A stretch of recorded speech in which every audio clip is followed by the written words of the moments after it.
అయ్యప్ప 18వ బడికి ఇచ్చిన మాట ఏంటంటే, దేవతలందరూ కూడా అయ్యప్ప మహిషి అనే రాక్షసుని సంహరించిన ఆనందంలో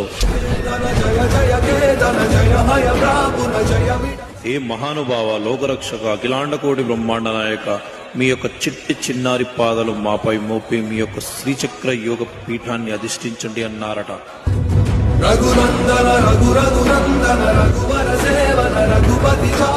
ఆహా, అలాగే అని స్వామివారి చిరునవ్వు నవ్వుతూ 18 మెట్లు ఎక్కగానే మణికంఠ అని 18 మెట్లు పిలుస్తున్నాయట.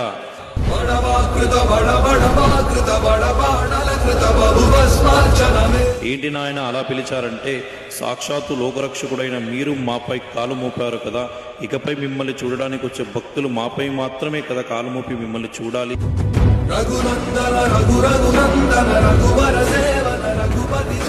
మరి మీరు సామాన్యమైన మానవులు ఒకటేనా?